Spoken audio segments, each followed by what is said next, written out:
எம்ஜிஆருடைய வாழ்க்கையை கொண்டு போய் நீங்கள் உட்காருவீங்க. நீங்கள் என்ன வீட்டை விட்டு வெளியே வருவீங்களா?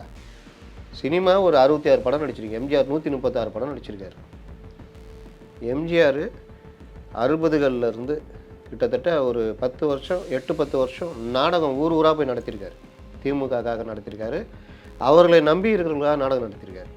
ஒரு நாடகம் ஒரு ஊரில் போய் நடத்துறதுனா சாதாரண விஷயமா? அந்த டீமே எம்ஜிஆர் சம்பளம் கொடுக்கணும். அந்த மாதிரி ஏதாவது ரிஸ்க் எடுத்திருக்கீங்களா? வாழ்க்கையில் சந்திச்சிருக்கீங்களா? எதுவுமே கிடையாது. ஆனால் இவர் எம்ஜிஆர் மாதிரின்னு சொல்லிக்கிறது. திமுக எதிர்ப்பு வாக்குகள் விஜய்க்கு கிடைக்கலாம். ஆனால் பெரும்பாலும் திமுகவுடைய வாக்குகள் கோர் ஓட்டுகள் தான் விஜய் எடுப்பார் அப்படின்னு நான் சொல்ல. அவங்க சர்வே தான் சொல்லுது. நான் ஒரு சிங்கம், விஜய் ஒரு சிங்கம். யார் சொன்னா? விஜயே சொன்னார். நேற்று மாநாட்டில் கூட எனக்கு வந்த தகவல், விஜய் ஒரு 3 பேர் கொண்ட கும்பல் கிட்ட தான் இருக்கார். ஜான் ஆரோக்கியசாமி, ஆதவ் அர்ஜுனா, விஷ்ணு ரெட்டின்னு புதுசாக ஒருத்தர். இவங்க 3 பேர் கண்ட்ரோல் தான். மற்ற நிர்வாகிகளையே மேடை விட்டு கீழே போன்ற அளவுக்கு இருக்கான். அம்மா அப்பா வர வச்சதே ஒரு வண்டி அனுப்புகிறோம், வர சொல்லுங்கன்னு. விஜய் மற்றவர்களுக்கு ஸ்பாய்லர், ஏடிஎம்கே டிஎம்கேக்குன்னா ஜான் ஆரோக்கியசாமி டிவிகேக்கு ஸ்பாய்லர். இந்த தொண்டர்களை வெயிலில் வச்சு வறுத்தெடுத்து நிறைய பேர் டீஹைட்ரேட் ஆகி கிட்டத்தட்ட 300-400 பேர் ஒருத்தர் ஹார்ட் அட்டாக்ல செத்து போயிட்டாரு. அப்போ இவ்வளோ பிரச்சனைகள் வரதுக்கு அடிப்படை காரணம் என்ன? இப்படி இந்த டெம்ப்ளேட் வசனங்கள் உதவாதுன்ற பாயிண்ட் அவுட் பண்ணுங்க. இன்னைக்கு நீங்கள் ராகுல் காந்தி அரெஸ்ட் ஆனோன்னு ஒரு அறிக்கை விட்றீங்க. அந்த தேர்தல் ஆணையம் இந்த 65 லட்சம் வாக்காளர்கள் பண்ணியிருக்காங்கன்னு நீங்கள் உங்களுக்கு பேசுறது எது தடுக்குது? நீங்கள் குறைந்தபட்சம் அந்த தீர்மானம் போட்டிங்களா? அதை எடுத்து நீங்கள் பேசியிருந்தாலே பெரிய விஷயம். ஆனால் அந்த தீர்மானத்தை போட்டு ஒழிச்சு வச்சுக்கிட்டீங்க, பயம் அதை விட வாசிக்கிறது. இன்னொன்று, உங்ககிட்ட லீடர்ஷிப்பே இல்லை, யாருமே லீடர்களே இல்லை. யார்கிட்ட பேசுறது? விஷ்ணு ரெட்டின்றவர் யார்? ஆதவ் அர்ஜுனா யார்? அவர் முடிவெடுத்தா முடியுமா? புஷி ஆனந்துக்கு என்ன தெரியும்? விஜயை நெருங்க முடியுமா? நீங்கள் இந்த மாதிரி இதே ஏடிஎம்கே டிஎம்கே எடுத்தீங்கன்னா பல சேனல் இருப்பாங்க.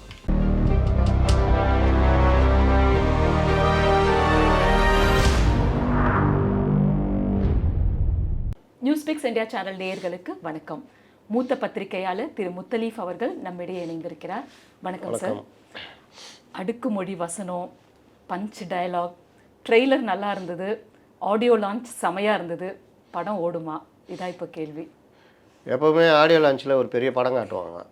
ஆனால் ட்ரெய்லர்லேயும் ஒரு மாதிரி ஜிக்ஸாக் பண்ணி ஒரு எடிட் பண்ணி கொடுத்துருப்பாங்க. அதுக்கும் மெயின் பிக்சருக்கும் பார்த்தா சம்மந்தமே இருக்காது. அந்த மாதிரி வழக்கமான ஒரு பரபரப்பு துள்ளல் இதுதான் இருக்குது தவிர தேவையானது இல்லை. அப்போது இவர்கிட்ட எதிர்பார்த்தது என்னென்னா, விஜய்கிட்ட ஒரு பொலிட்டிக்கல் லீடர். இப்போ எடப்பாடி பழனிசாமி இருக்கார், போகிறாரு, ஒரு விஷயத்தை பேசுகிறார். இப்போ ஒரு திருப்பூர் போனார்னா, நாங்கள் அந்த பனியன் தொழிற்சாலை, சிறு குறு தொழில், என்னென்ன பிரச்சனை நாங்கள் பண்ணோம், இந்த கவர்மெண்ட் வந்த அப்புறம் எதெல்லாம் ஒழிச்சது, மின்கட்டண உயர்வுனால சிறு குறு தொழில் எப்படி பாதிக்குது, எல்லா விஷயத்தையும் பாயிண்ட் அவுட் பண்ணி பேசுவார். இதுதான் பாயிண்ட் அவுட் பண்ணி பேசுகிறது.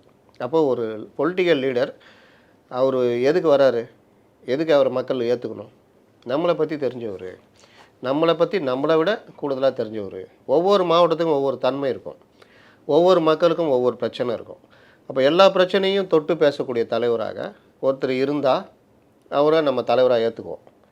அப்படி இருந்த தலைவர்கள் இருந்திருக்காங்க. அவர்களுக்கு எல்லாம் தெரியணும்னு அவசியம் கிடையாது. ஆனால் தெரிஞ்சவங்களை கூட வச்சுக்கிட்டு அந்தந்த இப்போ எடப்பாடி பழனிசாமிக்கு கடலூர் மாவட்டத்தில் என்ன இருக்குன்னு அவருக்கு தெரியுமா? அந்த மாவட்டத்துக்கு போகும்போது அந்த டீமு, அந்த மாவட்ட அமைச்சர், எம்எல்ஏக்கள், கட்சிக்காரங்க, சார் இங்கெல்லாம் இந்த பிரச்சனை இருக்குது ஐயா, இந்த மாதிரி விஷயம்லாம் பேசணும், நம்ம இதெல்லாம் பண்ணியிருக்கோம், ஆனால் இது இவங்க இதெல்லாம் கெடுத்து வச்சுருக்காங்க, இதெல்லாம் நீங்கள் பேசணும்னு கொடுத்துட்டாங்கன்னா அதை அங்கே பேசுவார். அப்போ அந்த மக்களோட கனெக்ட் ஆவார். இதுதான் ஒரு லீடர்ஷிப் குவாலிட்டி. நீங்கள் கட்சி ஆரம்பித்ததுலேருந்தே உங்களுக்கு பிரச்சனை. ஒரு கட்சிக்கு யார், இப்போது எடப்பாடி பழனிசாமி பொதுச் செயலாளர் வச்சுக்கிங்க, இங்கே பொதுச் செயலாளர் துரைமுருகன், தலைவர் ஸ்டாலின். ஆனால் அவங்களுக்கு கீழே பார்த்தீங்கன்னா ஒரு பெரிய டீமே இருக்கா? சப்ஜெக்ட் பேசுறதுக்கு டீம் இருக்குது, மாவட்ட செயலாளர்கள், ஒரு அடுக்கு இருக்கும். அதே தான் ஏடிஎம்கில் இருக்கும், அதே தான் பிஜேபியில் இருக்கும், அதே தான் சீமான்ட்ட இருக்கும்.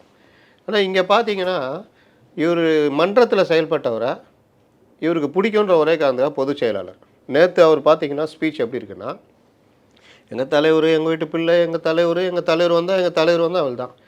நீங்கள் அவரை புகழ்ந்தோன்னா ஒரு தனி ரூமில் போய் அவரை உட்கார வச்சுக்கிட்டு அவரை சுற்றி சுற்றி புகழ்ந்து பேசிகிட்டு இருங்க, யாரும் கேட்க போகிறதில்ல. ஒரு மாநாடு கிட்டத்தட்ட 3-4 கோடி ரூபா செலவு பண்ணி 2.5 லட்சம் பேர் திரண்டு இருக்கிற இதில் ஊரே பார்த்துக்கிட்டு இருக்குது. எல்லா கட்சி தலைவர்களும் பார்த்துக்கிட்டு இருப்பாங்க. காவல்துறையிலேருந்து, பத்திரிகையாளர்லேருந்து, விமர்சகர்லேருந்து பார்ப்பாங்க என்ன பேச போகிறாங்க. அந்த கட்சியுடைய பொதுச் செயலாளர் யார்? விஜய்க்கு அடுத்த இடத்துல இருக்கிறவர். என்ன பேசணும்? நீங்கள் பேசுகிற ஒவ்வொரு வரியும் எதிர்கட்சி, இது ஆளுகிற கட்சிக்கு பெரிய சிக்கலை உண்டாக்கணும். என்ன இப்படி பேசுகிறாங்க, இது என்ன பார்க்க மாட்டீங்களான்னு சிஎம் கூப்பிட்டு கேட்குற அளவுக்கு பேசணும். என்ன பேசுகிறீங்க? இன்றைக்கி தமிழ்நாட்டுடைய ஒரே தலைமகன் விஜய் தான். இன்றைக்கி தமிழ்நாட்டில் அவரை விட்ட ஆள் இல்லை. அவர் தான் வருவார். அவர் தான். இதுக்கா 3 கோடி 4 கோடி செலவு? இதுக்கா வேலையை விட்டுட்டு எல்லாம் 2.5 லட்சம் பேர் உட்காந்துருக்கான்? சரி, அவர் ஓகே. அடுத்து 2-3 பேச்சாளர்கள் அவங்க இன்றைக்கி என்ன பிரச்சனை? ஒரே ஒருத்தர் தான் பேசினார். அவர் ஒரு அரசியல்வாதி, சிடி நிர்மல்குமார். அவர் மட்டும் சப்ஜெக்ட் பேசினார். மற்றவங்களாம் பார்த்தீங்கன்னா எனக்கு என்னன்னு பழைய வரல. நம்ம திருப்பி சொல்கிறோம் 67 இதே சொல்லிகிட்டு இருக்கிறாங்க. 67 திமுக எப்படி வந்துச்சிங்க? 49 கட்சி ஆரம்பித்தாங்க, 3 தேர்தலை சந்தித்தாங்க, பல பேர் இருந்தாங்க திமுகவில்.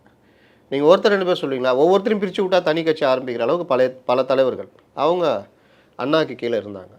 சம்பத்து அவர் அண்ணாவோட நல்லா பேசுவார். சொல்லின் செல்வர் தான் அவர் பேர். யாருன்னா பெரியாருடைய அண்ணன் பையன். அவர் தான் பொதுச் செயலாளர் ஆக வேண்டியது திமுகவுக்கு. அவ்வளோ பெரிய லீடர். இதில் அண்ணாக்கும் அவருக்கும் கிளாஷ் ஆகிட்டே இருக்கும்போது இது தாக்கு பிடிக்க முடியல இந்த டீமை. அவர் கண்ணதாசன்லாம் வெளியில் போயிடுறாங்க 65. வெளியில் போனோன்னே அண்ணாதுரை தலைமையில் எதிர்க்குது. இப்போ அண்ணா ஒரு 50 தலைவர்கள். இதில் 6வது 7வது இடத்துல கலைஞர் 6வது 7வது இடத்துல. இன்னொரு பக்கம் சினிமா டீம் எம்ஜிஆர். முதல்ல சிவாஜி இருந்தார். அவர் தான் முதல்ல டிஎம்கேல இருந்தது. அவர் இது. அதுக்கு முன்னாடி என்எஸ் கிருஷ்ணன், கேஆர் ராமசாமி, பழைய நடிகர்கள், எஸ்எஸ்ஆர், எம்ஜிஆர், இப்படி இந்த சைடு ஒரு பெரிய பட்டாளம், அசோகன், இதெல்லாம். இது மாதிரி வந்த திமுக சும்மாவாக இருந்துச்சு? மொழி திணிப்பு நடந்தது. புதிய கல்விக் கொள்கையை அப்போ அறிமுகப்படுத்துகிறாங்க. ஹிந்தி கட்டாயம் 3rd லாங்குவேஜ்னு. உடனே மொழி போர். எவ்வளோ பெரிய ஸ்ட்ரகிள். தமிழ்நாடை கொந்தளிச்சது, ஸ்தம்பிச்சு போச்சு. அதுக்கு பிறகு அரிசி பஞ்சம், மற்ற விஷயம் எல்லாம் முடிஞ்சு தேர்தலை சந்திக்கிற போது கூட அண்ணாவுக்கு பயம். தேர்தலை சந்திச்சா சிக்கல்னு எல்லா கட்சி கூடயும் சேர்ந்து ஒரு கூட்டணி. திமுக எல்லா காலத்தையும் கூட்டணி தான். அதில் முக்கியமான கூட்டணி யாருன்னா ராஜாஜி. அப்போது ராஜாஜி கூட அந்த கூட்டணின்றது பெருசாக விமர்சிக்கப்பட்டது. ஆனாலும் எம்ஜிஆர் தேர்தலுக்கு மிக நெருக்கத்தில் சுடப்படுறாரு. அந்த போஸ்டரெல்லாம் ஒட்டி தமிழ்நாடு ஃபுல்லாக பிரச்சாரம், கூட்டணி கட்சிகள் பலம், இது எல்லாம் சேர்ந்து தான் உங்களுக்கு தேர்தலில் வெற்றி. அப்போ கூட திமுகவை விட காங்கிரஸ் பர்சன்டேஜ் அதிகம், ஓட் பர்சன்டேஜ். ஆனால் இடம் பார்த்திங்கன்னா டிஎம்கே கூட்டணி ஜெயிச்சுது. இப்படி தான் திமுக 67 ஜெயிச்சுது. எத்தனை வருஷம் போராட்டம்? 15 தொகுதி ஒரு தடவை, 50 தொகுதி, கடைசியாக தான் வெற்றி பெறுற அளவுக்கு, மெஜாரிட்டி வர அளவுக்கு. நீங்கள் நேற்று கட்சியை ஆரம்பிச்சுட்டு ஒரு 4-5 பேரை கையில் வச்சுட்டு யாராவது குறிப்பிட்ட தலைவர்கள்னு யாரையாவது சொல்ல முடியுமான்னு கேட்டால் யாருமே கிடையாது. ஆதவர்ஜுனன் அரசியல் தலைவரா? அவரும் பெரும் பணக்காரர். அந்த டிஎம்கேல மாப்பிள்ளை கூட உதய் கூடலாம் நெருக்கமாக இருந்தார். அந்த வாலிபால் அசோசியேஷனுடைய ஹெட்டாக இருந்தார். அதில் பழக்கத்தில் அந்த அப்போ ஒரு ஸ்ட்ராட்டஜி டீம் செட் பண்ணும்பொழுது பிரசாந்த் கிஷோரோட நெருக்கமாக டீம் கொண்டு வந்தார். அப்புறம் போன பிறகு பெண்ணு இது பண்ணார். ஜெயிக்கிற கட்சிக்கு ஸ்ட்ராட்டஜி பண்ணாங்க. நீங்கள் ஜெயிச்சிக்கிட்டே இருக்கிறவனுக்கு வேலை செய்கிறது ஈஸி, தோக்குறவனை ஜெயிக்கிறவனை மாத்திரவன் தான் ஒரு உண்மையான குவாலிட்டி பர்சன். அதுக்கப்புறம் நீங்கள் அங்கே விசிக்க போனீங்க, இங்கே வந்தீங்க. நீங்கள் இது கிடையாது, அரசியல்வாதி கிடையாது. அதான் அவர் பேசும்பொழுது அது வெளிப்படுது. பல விஷயங்கள் தப்பாக பேசுகிறாரு. அண்ணா சொன்னார், தம்பி வா தலைமை ஏற்கவான்னு 67 அண்ணா சொன்னார், எல்லா தொண்டர்களையும் கூப்பிட்டார் அப்படின்றாரு. அண்ணா சொன்னது நெடுஞ்செழியனை அப்போ பெரிய பிரச்சனை ஆகும்பொழுது அண்ணா விலகிட்டு நெடுஞ்செழியனை பொதுச் செயலாளர் ஆக்குறாரு கட்சிக்கு. அப்போ என்ன சொல்கிறாரு, தம்பி வா தலைமை ஏற்கவான்னு நெடுஞ்செழியனை சொல்கிறாரு. இது ஃபேமஸான வசனம், எல்லாருக்குமே தெரியும். இதை போய் இவர் இப்படி சொல்கிறாரு. அப்போ இன்றைக்கி இருக்கிற 2K கிட்ஸ்க்கோ மற்றவங்களுக்கும் தெரியாது. அதுக்காக தெரியாதவங்க தான் அந்த உலகத்தில் இருக்காங்கன்னு நினச்சிக்கூடாதுல்ல. அப்போ 67 வெற்றி. எம்ஜிஆர் எப்படி ஒர்க் பண்ணாருன்னு தெரியும். எம்ஜிஆர் கூட போய் கம்பேர் பண்ணுறாங்க. எம்ஜிஆருடைய வாழ்க்கைலாம் வேறு லெவலு. அவர் சந்தித்த கூட்டங்கள், போனது, ஒரு நடிகர், மிக பிரபலமான நடிகர், இவங்கெல்லாம் குழந்தைங்க, அவ்வளோ பிரபலமான நடிகர் வள்ளல், அவர் 8 படம் நடிக்கிறாரு அந்த பீரியடில். ஊர் ஊராக அன்றைக்கி என்ன வண்டி இருக்கும், ஊர் ஊராக போய், அப்போல்லாம் இது தானே பொதுக்கூட்டம் தானே, விடிய விடிய நடத்தலாம். காலைல 4 மணிக்கெலாம் போய் பேசியிருக்காரு. இது இல்லாமல் பத்திரிகையாளர்களை சந்திப்பார், எல்லாரையும் சந்திப்பார். அவர் வாழ்க்கையே 24 ஹவர்ஸ் ஓடிக்கிட்டே இருந்தது. நடிச்சுக்கிட்டே அரசியல்லே இருந்துக்கிட்டு மற்றவர்களை சந்திச்சுக்கிட்டு இருக்கிறது எவ்வளோ பெரிய கஷ்டம். நாடகம் வேறு நடத்துவார். எம்ஜிஆருடைய வாழ்க்கையை கொண்டு போய் நீங்கள் உட்காருவீங்க. நீங்கள் என்ன வீட்டை விட்டு வெளியே வருவீங்களா? சினிமா ஒரு 66 படம் நடிச்சிருக்கீங்க. எம்ஜிஆர் 136 படம் நடிச்சிருக்காரு. எம்ஜிஆர் 60களில் கிட்டத்தட்ட ஒரு 10 வருஷம் 8-10 வருஷம் நாடகம் ஊர் ஊராக போய் நடத்தியிருக்காரு. திமுகக்காக நடத்தியிருக்காரு. அவர்களை நம்பி இருக்கிறவங்களுக்காக நாடகம் நடத்தியிருக்காரு. ஒரு நாடகம் ஒரு ஊரில் போய் நடத்துறதுனா சாதாரண விஷயமா? அந்த டீமே எம்ஜிஆர் சம்பளம் கொடுக்கணும். அந்த மாதிரி ஏதாவது ரிஸ்க் எடுத்திருக்கீங்களா? வாழ்க்கையில் சந்திச்சிருக்கீங்களா? எதுவுமே கிடையாது. ஆனால் இவர் எம்ஜிஆர் மாதிரின்னு சொல்லிக்கிறது. அப்போ எந்த அனுபவமும் இல்லாமல், எந்தவித அந்த வரலாறு பற்றி தெரியாமல், ஒவ்வொரு காலகட்டத்தில் எப்படி எம்ஜிஆர் வந்தார், எப்படி அண்ணா வந்தார், இந்த கட்சிகள் எப்படி வந்து தெரியாமல் எனக்கு என்னென்னு வளர்றது. அப்போ இதெல்லாம் இன்றைக்கி இருக்கிறவங்க 67, 77, அது விஜய் பேச்சிலையும் அதை பார்க்குறோம். சரி, பேச்சு இப்போ நான் சொன்னேன்ல, பாயிண்ட் அவுட் பண்ணி பேசுகிறதுன்னு. அப்படி பேசினா தான் விஜய்க்கும் தெரியும், ஓ இந்த மாவட்டத்தில் இந்த பிரச்சனை இருக்குதா, அந்த மக்களுக்கு இந்த பிரச்சனை எதுவுமே இல்லை. போன தடவை விக்கிரவாண்டியில் என்ன பேசினாரோ விஜய்க்கு தெரியும்ல. விஜயுடைய ஆடியோ லான்ச்சு எப்போவுமே ஃபேமஸ். ஏன்னா ஒரு 10 நிமிஷம் இதே மாதிரி பேசுவார். கடைசி ஆடியோ லான்ச்சுன்னு நினைக்கிறேன், கொஞ்சம் ஒரு முன்னாடி இந்த விஜய் நடித்த மாஸ்டர், அதில் அவர் கொஞ்சம் ஜாஸ்தி பேசிட்டார்.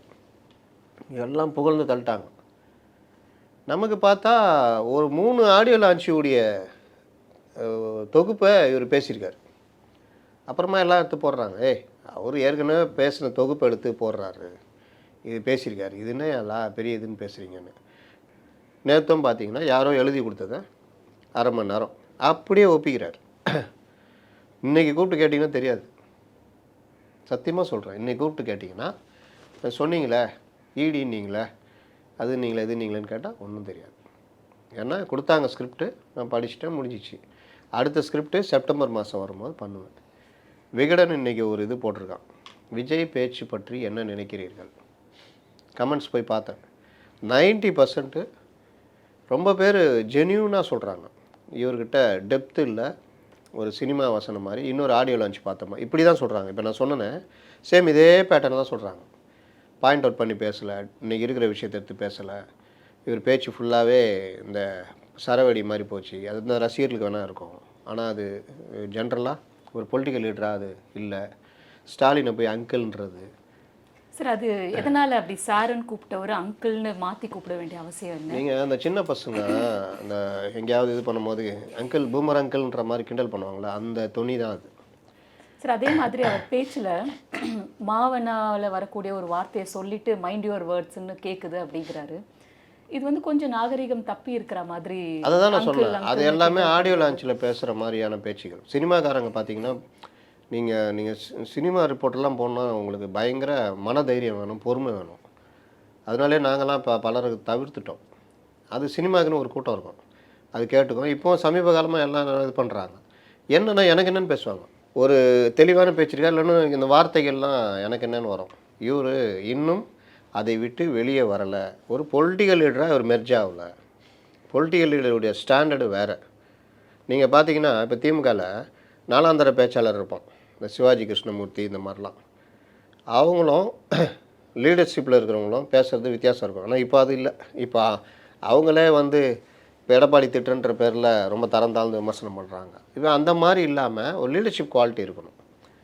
அந்த இது இவர்கிட்ட இல்லை. Uncle Stalin uncle, it's very wrong uncle அப்படின்னா இதெல்லாம் முன்னாடி இருக்கோம் 10 பேர் கை தட்டுவோம், அது உதவாது. சரி, இப்போ அவரோட பேச்சை நம்ம ஒரு அனலைஸ் பண்ணோம்னாக்கா, நேரடியான எதிரி வந்து டிஎம்கே தான், டிவிகே வெர்சஸ் டிஎம்கே அப்படின்றத தெளிவாக சொல்லிட்டாரு.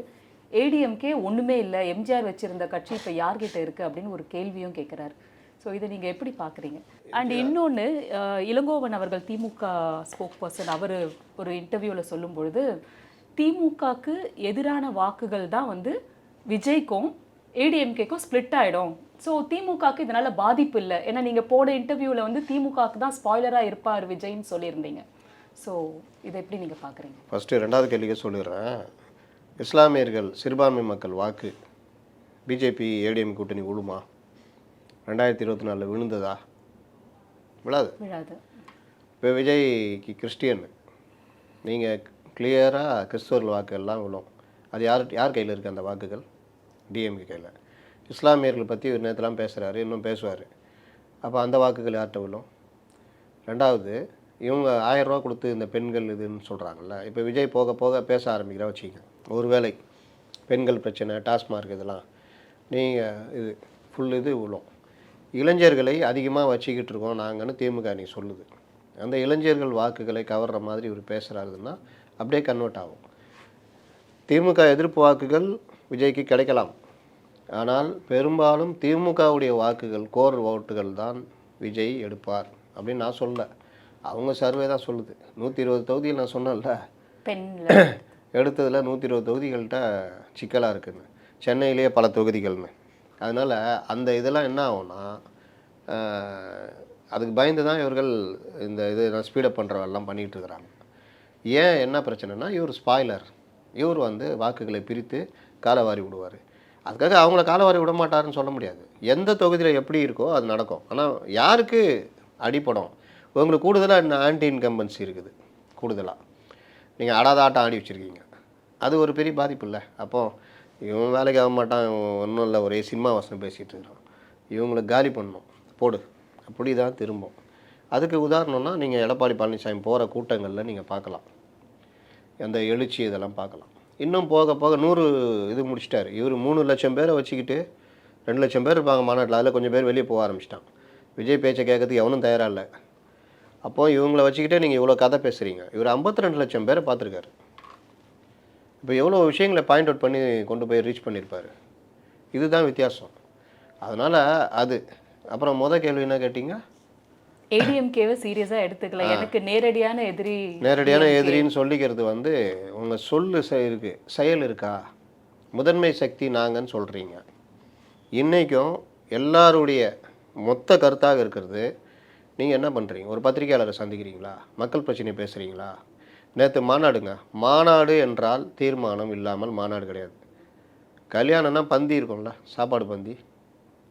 அப்போ மாநாடுனா தீர்மானம் முக்கியம். நீங்கள் இந்த உலகத்திற்கு தாவேக்கா எப்படி ட்ராவல் பண்ண போகிறீங்கன்னு சொல்கிறது தீர்மானங்கள் தான். அப்போ அந்த தீர்மானங்களை நீங்கள் வந்து எழுதி வச்சிட்டீங்க. அதை நீங்கள் தீர்மானத்தை நிறைவேற்றலை. அது கூட தைரியம் இல்லை. ஆனால் சிங்கம்னு சொல்லிக்கிறீங்க. நான் ஒரு சிங்கம், விஜய் ஒரு சிங்கம். யார் சொன்னால்? விஜயே சொன்னார். அப்போது அவர் தன்னை சிங்கம் எல்லாம் சொல்லிக்கிறாரு. நாட்டில் முக்கியமான பிரச்சனை ஆணவ கொலை, அதுக்கு எதிரான தனிச்சட்டம் வேணும்னு எல்லா கட்சியும் கேட்குது. ஆனால் நீங்கள் அதை பற்றி பேச பயப்படுறீங்க. நீங்கள் எப்படி சிங்கம் ஆவீங்க? சிங்க நிகர் பெண்மணி, இரும்பு பெண்மணி அப்படின்னு ஜெயலலிதாவுக்கு ஒரு பட்டம் கொடுத்தாங்க. ஏன்னா அவங்க வந்த உடனே 82லேயே நான் ஒரு சிங்கம் அப்படிலாம் சொல்லிக்கல. அந்த பேர் இதெல்லாம் வந்ததெல்லாம் அவங்களுக்கு 2011, 12க்கு அப்புறம் இது வந்தது. ஏன் அவ்வளோ ட்ராவலு, அவ்வளோ ஆட்சி செலுத்தும் பொழுது அதிகாரிகள்லேருந்து கட்சிக்காரங்கள்லேருந்து டெரராக வச்சுருந்ததுனால சிங்க நிகர் பெண்மணின்னாங்க. அதே மக்களை அவங்க அம்மான்னு அன்போடு கூப்பிட்டாங்க. ஏன்னா அவங்களுடைய செயல்பாடுகள் அந்த மாதிரி இருந்தது. நீங்கள் இப்போ தான் செடி, இப்போவே நான் சிங்கம், வேட்டையாடும் போது தான் வெளியே வருவோம்னா, சிங்கம் டெய்லி வேட்டையாடுங்க. அதில் ஆண் சிங்கம் வேட்டைக்கு வராது சார், வராது. பெரிய சோம்பேறி. ஆண் சிங்கம் மேட்டிங் மட்டும்தான். பெரிய சோம்பேறி ஆண் சிங்கம். சிங்கம் சிங்கிளாக வரும்னு சொன்னாங்களே, அதுவே தப்பு. சிங்கம் கும்பலாக தான் வரும். ஏன்னா ஒரு சிங்கம் 3-4 பெண் சிங்கம், குட்டிகள், ஆண் சிங்கம் 2-3 வளர்ந்த ஆண் சிங்கம் இருக்கும். கொஞ்ச நாள் ஆனால் துரத்தி விட்ருவாங்க. புலி தான் சிங்கிளாக இருக்கும். பார்த்துறீங்களா? காட்டில் புலி மட்டும்தான் சிங்கிளாக தெரியும். மேட்டிங்கில் மட்டும் ஜன சேர்ந்துட்டு போயிடும். அதோட தனியாக தான் இருக்கும். சிங்கம் வந்து ஒரு சோம்பேறி, சாப்பிட்டு அப்படியே கிடப்பார். வேட்டை கிட்ட ஆடும்போது ஏதாவது ஃபைனல் டச் ரொம்ப கஷ்டமாக இருக்குன்னா வந்து டச் பண்ணிட்டு போவார். அப்போவும் அது சாப்பிடும் போது, அது சாப்பிட்டு முடிச்சா பிறகு தான் அது பெண் சிங்கமாக இருந்தாலும் குட்டியாக இருந்தாலும் அந்த இதை சாப்பிட விடும். அப்படிப்பட்ட சிங்கத்தை வந்து இவர் கம்பேர் பண்ணுறாரு. ஏன்னா காட்டுக்கு ராஜா சிங்கம்னு எல்லாம் பண்ணுங்க. சிங்கம் வேட்டைக்கு தான் வரணும். சிங்கம் டெய்லி வேட்டையாடும்ல. டெய்லி நீங்கள் வரீங்களா? சரி, இப்போ அது மாநாட்டில் சொல்லியிருக்காருல்ல, இனி நான் வந்து மக்களை போய் சந்திக்க போகிறேன், எல்லார்ட்டையும் பேச போகிறேன் அப்படின்ட்டு ஒரு மக்களை நான் சந்திக்க போகிறேன்னு சொல்கிறதுக்கு கூட ஒரு மாநாடு தேவைப்படுது பாருங்கள். இப்போ பாருங்கள், இங்கே சீமான் எங்கேயாவது பேசிகிட்டு இருப்பார், அண்ணாமலை எங்கேயாவது பேசிகிட்டு இருப்பார், நயினா நாகேந்திரன் எங்கேயாவது பேசிகிட்டு இருப்பார், எடப்பாடி பழனிசாமி எங்கேயாவது பேசிகிட்டு இருப்பார், ஸ்டாலின் எங்கேயாவது பேசிகிட்டு இருப்பார். நீங்கள் பனையூரில் உட்காந்துட்டு இருப்பீங்க. சரி, நீங்கள் உட்காந்துருக்கீங்க. இப்போ நயினா நாகேந்திரன் பேசுகிறாருன்னா அண்ணாமலை பேசுவார், தமிழிசை எங்கேயா பேசிகிட்டு இருப்பாங்க, கருநாகராஜ் எங்கேயா பேசியிருப்பார், அவங்க இதில் அதாவது பொன்னார் எங்கேயா பேசிகிட்டு இருப்பார். ஏடிஎம்கேல இதோ இன்னைக்கு உதயகுமார் பேட்டி கொடுக்குறாரு, ஜெயக்குமார் இடத்துல பேட்டி கொடுக்குறாரு, சிவி சண்முகம் அதுன்னு. டிஎம்கேல உதயநிதி ஒரு இடத்துல பேசுவார், ஆர் ஆசா ஒரு இடத்துல, கனிமொழி ஒரு இடத்துல. இங்கே யார் எல்லாம் முடிச்சுட்டு போய் தூங்கிட்டு இருப்பாங்க. நாங்கள் எப்போ எந்திரிச்சு வரோமோ அன்றைக்கி தான் மக்கள் பிரச்சனை, இல்லாட்டி ஒரு அறிக்கை. இது எப்படிங்க அரசியல் கட்சி ஆகும்? சார், ஒரு சில பத்திரிகைகளில் விமர்சனமும் வச்சுருக்காங்க. அவரோட தொண்டர்களும் நிர்வாகிகளுமே விஜயை சந்திக்கிறதுல நிறைய சிக்கல்கள் இருக்குது, அது அவர் கலையாமல் அடுத்த ஸ்டெப்புக்கு விஜய் நேற்று மாநாட்டில் கூட எனக்கு வந்த தகவல், விஜய் ஒரு 3 பேர் கொண்ட கும்பல் கிட்ட தான் இருக்கார். ஜான் ஆரோக்கியசாமி, ஆதவ் அர்ஜுனா, விஷ்ணு ரெட்டின்னு புதுசாக ஒருத்தர், இவங்க 3 பேர் கண்ட்ரோல் தான். மற்ற நிர்வாகிகளையே மேடை விட்டு கீழே போன்ற அளவுக்கு இருக்கான். அம்மா அப்பா வர வச்சதை ஒரு வண்டி அனுப்புகிறோம் வர சொல்லுங்கன்னு. இந்த எனக்கு விஜய் வந்து அவங்க அப்பாவை அப்படி கட்டி பிடிச்சி இப்படி பண்ணது பார்க்கும்போது எனக்கு இந்த சார்லி ஒரு படத்தில் பண்ணுவாப்புல, நேராக வருவாப்புல, அப்பா வணக்கம், காரில் வந்துட்டு இவரால் தான் என் வாழ்க்கை வந்தது, இவரை பஸ் ஏற்றி விடுவா அப்படின்ட்டு சொல்லிட்டு போவார். அந்த மாதிரி தான் எனக்கு தெரிஞ்சது. ஏன்னா அவங்க அப்பாவிட்ட இவர் பேசுனதே கிடையாது சமீப ஆண்டுகளில். நேற்று மேடையில் பார்த்தோன்னா அவர் அறியாமல் கட்டி பிடிச்சிக்கிட்டாரு. ஏன்னா அது எல்லாமே ஒரு செயற்கைத்தனமாக இருக்குது. தாய் தந்தையரை கூட நீங்கள் இது பண்ணிக்கல, உங்கள் ஃபேமிலியே இது பண்ணிக்கல, ஒரு பொது வெளியில் ஒரு குடும்ப தலைவராக நீங்கள் எங்கேயுமே காட்சிப்படுத்திக்கல. இப்படிலாம் இருக்கும் பொழுது நீங்கள் எப்படி ஒரு லீடர்ஷிப் குவாலிட்டியில் வருவீங்கன்றது. இவரை சுற்றி ஒரு 2-3 பேர், அந்த ஜான் ஆரோக்கியசாமின்றவர் தான் ஃபுல் அண்ட் ஃபுல்லு இந்த விஜய் மற்றவர்களுக்கு ஸ்பாய்லரு. ஏடிஎம்கே டிஎம்கேக்குன்னா ஜான் ஆரோக்கியசாமி டிவிகேக்கு ஸ்பாய்லரு. ஒரு ஸ்ட்ராட்டஜிஸ்ட்டை வைக்கிற இடத்துல வைக்கணும். இலையை எடுக்கிறவங்க இலையை மட்டும்தான் எடுக்கணும், தலையை எண்ணக்கூடாது. இலையை எடுத்துகிட்டு போய்கிட்டே இருக்குன்னு சொல்லணும். ஆனால் இங்கே எப்படின்னா இலை எடுக்கிறவர் தான் எல்லாத்தையும் தீர்மானிக்கிறாரு. அடுத்து என்ன சமையலுக்கு செய்யணும், என்ன ரேஷன் வாங்கணும், சைவம் போடணுமா அசைவம் போடணும், இலை எடுக்கிறவர் தீர்மானிக்கிறார். இங்கே இது ஒரு பார்ட்டியே கிடையாது. இது நான் சொல்லலை, கட்சிக்குள்ளே இருக்கிறவங்களே சொல்கிறாங்க. அதனால் இவர்கள் அந்த குவாலிட்டி இல்லை. ஒரு மாநாடு போடுறவங்க டிஎம்கேலோ ஏடிஎம்கேலையோ மேலே ஓலை கீத்து இருக்குல்ல, அதை வச்சு போடுவாங்க வெயில் காலத்தில் போடும்போது. ஏன்னா நிழலில் இருக்கணும் அப்படின்னு. இவ்வளோ செலவு பண்ணுறது இந்த அறிவு வேணாம், இந்த அடிப்படை அறிவு கூட இல்லை பாருங்கள். உங்களுடைய பெரிய அந்த மாநாடை ஸ்பாயில் பண்ணுறதே வெயில். அந்த வெயிலை குறைக்கிறதுக்கு நீங்கள் அந்த பந்தல் போடணுமா வேணாவா? டிஎம்கே ஏடிஎம்கே மாநாடு நடத்தினா அந்த பந்தல்லாம் இருக்கும். இது கூட தெரியல, அடிப்படை அறிவு இல்லை. இப்போல்லாம் லேட்டஸ்ட்டாக இதுவே வந்துச்சு, அப்படியே ஸ்டாண்ட் பண்ணி நிற்கிற அளவுக்கு கூரைகள்லாம் வந்துடுச்சு. இவ்வளோ செலவு பண்ணாத ஏன் பண்ண மாட்டேங்குது, ஏன் யோசிக்க மாட்டேங்குது? அந்த தொண்டர்களை வெயிலில் வச்சு வறுத்தெடுத்து நிறைய பேர் டீஹைட்ரேட் ஆகி கிட்டத்தட்ட 300-400 பேர், ஒருத்தர் ஹார்ட் அட்டாக்ல செத்து போயிட்டாரு. அப்போ இவ்வளோ பிரச்சனைகள் வர்றதுக்கு அடிப்படை காரணம் என்ன? எனக்கு என்னென்னு பண்ணுறது, ஒரு 2-3 பேர் மட்டும் எல்லாத்தையுமே தீர்மானிக்கிறது. இந்த 2-3 பேர் தான் டிவிக்கு அரசியலும் தீர்மானிக்கிறாங்க. நாளைக்கு முட்டு சந்து கூட்டி விட்டு போயினா இருப்பார். ஜான் ஆரோக்கியசாமிக்கு என்ன பிரச்சனை? அவனை தேவை கேட்காரா? நம்ம திமுக சொல்கிறோம்ல, அதிகாரிகள் இது பண்ணி முட்டு சந்தில் விட்டுட்டு புகையை தூக்கிட்டு யார் ஜெயிக்கிறாங்களோ அங்கே போயிடுவாங்க. அது மாதிரி தான் இது.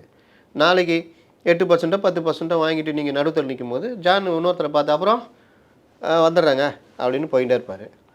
இவர் ஆதவு வேறு என்ன பண்ணலாம் தீர்மானிச்சுட்டு இருப்பார். எல்லாம் மாட்டி நிற்பாங்களா, இவர் படம் நடிக்க போயிடுவார். இந்த வெயிலில் நொந்து போனவன், சவால் விட்டவன். அதனால் இவர்கள் ஒரு பார்ட்டியை கொண்டு போகிறதுக்கான ஏற்பாடுகள் இல்லை. அதுதான் ரெண்டாவது இந்த மாநாடும் வெளிப்படுத்தி விட்டது. சார், பிஜேபியை கடுமையாக சாடி இருக்காரு. தாமரை இலையில தண்ணியே ஒட்டாது, தமிழக மக்கள் ஏங்க ஒரு விஷயம் புரிஞ்சுக்கிங்க. நான் அன்றைக்கே சொன்னேன், விஜய் இல்லை யாராக இருந்தாலும் பாயிண்ட் அவுட் பண்ணி பேசுங்கன்ற. இது எல்லாம் டெம்ப்ளேட் வசனங்கள். தாமரையில் தண்ணீர் ஒட்டாது, பாஜகவை மக்கள் ஏற்றுக்க மாட்டாங்க, பாசிசமாக இது பாயாசமாக இப்போ பாய்சன்ட்டார் அங்கிள், இப்படி இந்த டெம்ப்ளேட் வசனங்கள் உதவாதுன்ற. பாயிண்ட் அவுட் பண்ணுங்கள். இன்றைக்கி நீங்கள் ராகுல் காந்தி அரெஸ்ட் ஆனோன்னு ஒரு அறிக்கை விட்றீங்க. அந்த தேர்தல் ஆணையம் இந்த 65 லட்சம் வாக்காளர்கள் பண்ணியிருக்காங்கன்னு நீங்கள் உங்களுக்கு பேசுறது எது தடுக்குது? நீங்கள் குறைந்தபட்சம் அந்த தீர்மானம் போட்டிங்களா, அதை எடுத்து நீங்கள் பேசியிருந்தாலே பெரிய விஷயம். ஆனால் அந்த தீர்மானத்தை போட்டு ஒழிச்சு வச்சுக்கிட்டீங்க, பயம் அதை விட வாசிக்கிறதுக்கு. எல்லாருக்கும் ட்விட்டரில் போட்டு விட்றீங்க. இவங்க பண்ணுறது எல்லாமே காமெடி. அதனால் இவர்கள் நம்ம எதிர்பார்த்தோம் அந்த 2வது சான்ஸ்லையாக கொஞ்சம் பண்ணுவாங்களான்னு. இல்லை, இப்போ 3வது சான்ஸு சுற்றுப்பயணம். சுற்றுப்பயணத்தில் மக்களை ஒரு இடத்துல நிற்க வச்சு பேசுகிறதுன்றது அதை விட கஷ்டமான ஒரு விஷயம். அங்கேயும் இதே டெம்ப்ளேட் வசனம் பேசியிருந்தாருன்னா ஜனங்கன்ட்டு போயிட்டே இருப்பாங்க. சார் அதில் ஒரு இடத்துல அவர் சொல்றாரு, கூட்டணி பற்றி சொல்லும் பொழுது சஸ்பென்ஸ்லேயே எல்லாரும் சஞ்சாரம் பண்ணட்டும் அப்படின்னு ஒரு வார்த்தை சொல்றாரு. சீமான் அவர்கள் வந்து பத்திரிகையாளர்களை சந்திச்சப்ப அவர் என்ன சொல்றாருன்னா, மன்னராட்சி பற்றி பேசும்பொழுது இவர் வந்து முதல்ல காங்கிரஸை தானே சாடணும், காங்கிரஸை பற்றி ஏன் இவர் ஒன்றுமே சொல்லலை, அதை ஏன் சொல்லலை அப்படிங்கிறாரு. அப்போது இதெல்லாம் வச்சு பார்க்கும்பொழுது திமுக பக்கம் இருக்கிற கூட்டணி கட்சிகள் மாறுறதுக்கு வாய்ப்புகள் ஏதாவது இருக்கா? அதெல்லாம் கிடையாது. திமுகவில் மாறுற ஐடியாலாம் இல்லை. ஏன்னா அவங்களும் ஒன்றும் இல்லாதவங்க, யார் மேலே சவாரி செஞ்சுட்டு இருக்கணும் தான். இவர் விசிக உட்பட இடதுசாரிகள்லாம் அங்கே விட்டு வெளியில் வந்தால் அவர்களுக்கு பல சலுகைகள், இவங்க ஒரு பைசா செலவழிக்க மாட்டாங்க. இதெல்லாம் புது வண்டி, லைசன்ஸ் இல்லாத வண்டி, இதில் ஏறி ஊர் போக முடியுமான்னு யோசிப்பாங்க. அது ஆம்னி பஸ்ஸு, அதில் போய்கிட்டு இருக்கலாம், பிரச்சனை இல்லை. ஏன்னா சீட்டு தான் கிடைக்காது, ஸ்டாண்டிங்கில் போகணும். ஆனால் சேஃப்டியாக போய் சேரலான்னு ஒரு எண்ணத்தில் இருக்காங்க. இது ஒன்றும் இல்லை, அந்த ஒரு எண்ணம் இருக்குது. பெரிய பிரச்சனையாகி சீட்டு கீட்டு கிடைக்காம இருந்தால் யாராவது ஒருத்தர் 2 பேர் சேதரைக்கு எதிரி வரலாம். இவர்கிட்ட இன்றைக்கி யாருமே இவர் ஒரு நம்பராக இதுவே இல்லை. ஒரு கூட்டணினா எப்படி வருவாங்கன்னா, அங்கே ஒரு 30% இருக்குது, நம்ம எல்லாம் போனால் ஒரு 10% ஜெயிக்கலாம், அட்லீஸ்ட் எதிர்கட்சியாக உட்காரலாம், நமக்கு ஒரு 10 சீட்னா 4 சீட் ஜெயிக்கலான்னு. உங்கள்கிட்ட ஒன்றுமே இல்லை. இன்னொன்று, உங்ககிட்ட லீடர்ஷிப்பே இல்லை, யாருமே லீடர்களே இல்லை. யார்கிட்ட பேசுறது? விஷ்ணு ரெட்டின்ற ஒரு யார், ஆதவ் அர்ஜுனா யார், அவர் முடிவெடுத்தா முடியுமா? புஷி ஆனந்துக்கு என்ன தெரியும்? விஜயை நெருங்க முடியுமா? நீங்கள் இந்த மாதிரி இதே ஏடிஎம்கே டிஎம்கே எடுத்திங்கன்னா பல சேனல் இருப்பாங்க, ஒவ்வொருத்தர் மூலியமாகவே. இப்போ கனிமொழியை பிடிச்சா ஸ்டாலின்கிட்ட போய் பேச முடியும். கனிமொழிக்கு பொலிட்டிக்கல் நாலேஜ் இருக்கும், ஸ்டாலினுக்கு இருக்கும், மற்ற தலைவர்கள் இருப்பாங்க. ஏடிஎம்கேல அந்த மாதிரி ஒவ்வொருத்தரும் ஒவ்வொரு மாவட்டத்துக்கு ஒரு தளபதிகள் இருக்காங்க. அப்போ அவங்க மூலிமா நீங்கள் சேனல் எடுத்து நீங்கள் போய் கூட்டணி கிட்ட பேசலாம். பாஜக அப்படி தானே பேசினாங்க, வேலுமணி தங்கமணிகிட்டே பேசிட்டே இருந்தாங்க, டக்குன்னு பிரச்சனை வந்தோன்னு சேர்ந்து இது பண்ணிட்டாங்க. அந்த மாதிரி உங்கள்கிட்ட யார் இருக்கா? அதனால் இவர்கள் அந்த மாதிரி விஷயத்துக்கு கூட லாய்க்கு இல்லாதவர்கள். இவர் காங்கிரஸ் எல்லாம் அவர் சாஃப்ட் கார்னர்லேயே வச்சுக்கிட்டு இருக்காரு. இவர் யாரை திட்டினாருன்னு காங்கிரஸை திட்டலன்னு சீமான் கேட்குறாரு. இவர் யாரையும் திட்டல, யாரோ எங்கேயோ அப்படின்னு பேசிக்கிட்டு இருக்காரு. இல்லை, மோடியெல்லாம் பாயிண்ட் அவுட் பண்ணி பாயிண்ட் அவுட் என்னங்க? ஏங்க பாஜகவை பாயிண்ட் அவுட் பண்ணுறதுக்கு நீங்கள் இஸ்லாமியர்கள் இது பண்ணுறீங்கன்ட்டு போயிட்டா முடிஞ்சிச்சா? பாஜக கவர்மெண்ட்டு என்னென்ன பண்ணுதுன்னு ஓரளவுக்காக நீங்கள் பாயிண்ட் அவுட் பண்ணணும்ல. எதுவுமே இல்லையா? அதுதான் சொல்கிறேன். சமீபத்திய இது தேர்தல் ஆணையத்தை இவர்கள் கைப்பாவையாக வச்சுக்கிட்டு அந்த விஷயம் அதை கூட தொடலையே. நீங்கள் அதை தொட்டால் நேஷ்னல் இஷ்யூங்க. தாவேகா மாநாட்டில் தாவேகா தலைவர் இதை பேசினாருன்னு நேஷ்னல் மீடியா கையில் எடுத்துக்குவோம். அது லீடு அவங்களுக்கு இல்லையே. ஏன்னா இவனுக்கு ஸ்பீச் எழுதி கொடுக்குறவன் இங்கே உட்காந்துட்டு சினிமாவுக்கு வசனம் எழுதி கொடுத்துட்டு இருப்பான். அவனுக்கு அது எப்படி தெரியும்? எம்ஜிஆரோட விஜயகாந்தை வந்து ஒப்பிட்டு சொல்லியிருக்காரு, அதை நீங்கள் எப்படி பார்க்குறீங்க சார்? இவர் மேலே இவருக்கு நம்பிக்கை இல்லைங்க. இவர் ஓட்டுன ஓட்டு இவர் தெரிஞ்சு போச்சு. அப்போ வேறு வழி இல்லை. எல்லாருக்கும் அபயம் அளிப்பவர் எம்ஜிஆர். இறந்து 38 வருடம் ஆகிறது. இன்றைக்கும் யாருக்காவது வாழ்வு கொடுத்துட்ருக்காரு. எம்ஜிஆர் ஆரம்பித்த ஒரு கட்சி இப்போது லீடாக இருக்குது, ஃபஸ்ட்டு செகண்டில் இருந்துகிட்டே இருக்குது, டாப் மோஸ்ட்டு. அப்போ அப்படி இருக்கும்போது நீங்கள் எம்ஜிஆர் எடுத்து வாடகை எடுக்கிறீங்கன்னா உங்களுக்கு தன்னம்பிக்கை இல்லைன்னு தானே அர்த்தம். அதே மாதிரி அண்ணா உருவாக்கின திமுக இன்றைக்கி டாப்பில் இருக்குது. அண்ணாவை வாடகை எடுத்தீங்கன்னா விஜயகாந்தை இவர் பேசுகிறாரு, இவருக்கு நன்றி இருக்குதா? பிரேமலதாட்ட ஒரு இது கேட்குறாங்க, விஜயகாந்த் ஹாஸ்பிட்டலில் இருந்தப்போ விஜய் வந்து பார்க்கவே இல்லையே, நீங்கள் என்ன நினைக்கிறீங்க, உங்களுக்கு கோபம் வரலையான்னு. அது இருக்க தான் செஞ்சது. விஜயகாந்துக்கு எவ்வளோ ஹெல்ப் பண்ணார், தம்பி மாதிரி நினச்சார், எல்லாம் பண்ணார், ஆனால் வந்து பார்க்கல. சரி ரைட்டு, அடுத்த தடவை பார்த்தா நான் கேட்குறேன் உங்களுக்காக அப்படின்றாங்க. அப்படிப்பட்டவர் தான் இவர். தேவைப்பட்டால் சினிமாவில் நான் ரஜினியுடைய தம்பின்னு உருட்டிட்டு வந்தார். அப்போ விஜயகாந்த் இவர் ஹெல்ப் பண்ணி இவர் கூட படம் நடித்து கொண்டு வந்ததுக்கு விஜயகாந்தை கண்டுக்கவே இல்லை. இப்போ அரசியல்னு வந்தோடனே விஜயகாந்தை தூக்கிட்டு நிற்கிறாரு. அது கூட இவருடைய இதெல்லாம் கிடையாது, அது ஒரு இந்த டீம் உட்காந்து எழுதி கொடுத்துருக்கோம் பேசியிருப்பார். இவர் உண்மையிலேயே விஜயகாந்த் மேலே ஒரு நன்றி உணர்ச்சி இருந்திருந்தா, விஜயகாந்துக்கு எஸ்எஸ்சி மேலே நன்றி உணர்ச்சி இருந்தது, அதை அவர் செயலில் காமிச்சார். மாறுபட்டு வரும்பொழுது விஜயகாந்த் உங்களுக்கு பண்ண உதவிக்கு நீ நன்றின்னா அட்லீஸ்ட் அவர் மருத்துவமனையில் இல்லை நோய் விட்டுருக்கும் போய் பார்த்துருக்கணுமா வேணாவா? இதுதான் பிரச்சனை. நான் இன்னொன்று சொல்கிறேன், சஜின்னு சொல்லிட்டு அவங்களுடைய நெல்லை மாவட்ட செயலாளர் அவ்வளோ இது பண்ணார், இறந்து போயிட்டார் போன மாநாட்டுக்கு நடுவில். இப்போ மாநாடு நடத்துறீங்களா, அவர் பேரில் ஒரு அரங்கமாவது வைக்கணும்ல, இல்லை அவர் படத்தையாவது திறந்துருக்கணும்ல, இல்லை அந்த குடும்பத்தையாவது போய் பார்த்துருக்கணும்ல. எதுவுமே பண்ணலங்க. இவர்கள் எப்படிங்க வேறு மாதிரி இருக்கிற கீழே இருக்கிற தொண்டர்களுடைய நிர்வாகி, முக்கியமான நிர்வாகி இறந்து போயிட்டான், நம்பர் 1ங்க அவன். இவருக்கு புஷிக்கு ரைட் ஹேண்ட் மாதிரி இறந்து போயிட்டாப்புல. அவர் ஃபேமிலி இவங்க கண்டுக்கவே இல்லை. குறைந்தபட்சம் அந்த மாநாட்டில் அந்த ஃபேமிலியை வர வச்சு அவர்களுக்கு நிதியுதவி கொடுத்து அந்த படத்தை திறந்து நாங்கள் எப்போதும் துணை இருப்போம், எங்கள் தொண்டர்களை மறக்க மாட்டோம், எங்கள் நிர்வாகிகளை மறக்க மாட்டோம்னா எப்படி இருக்கும்? உனக்கு தானே பேர். இதை சொல்கிறது கூட ஆள் இல்லை, இது நினச்சி பார்க்க கூட விஜய்க்கு மனசு இல்லை. புரியுதா? இவ்வளோ தான் இவங்க. கட்சின்றது கிடையாது. எம்ஜிஆரும் சரி, டிஎம்கேலும் சரி, இந்த மாதிரி விஷயங்கள்லாம் ரொம்ப பக்காவாக இருப்பாங்க, விட்டு கொடுக்க மாட்டாங்க. குடும்பம், கட்சினா குடும்பம். இவர் சொல்கிறார் உங்களில் ஒருவன் நான், உங்கள் குடும்பத்தில் ஒருவன் நான், தாய் மாமன்றியா? அப்போ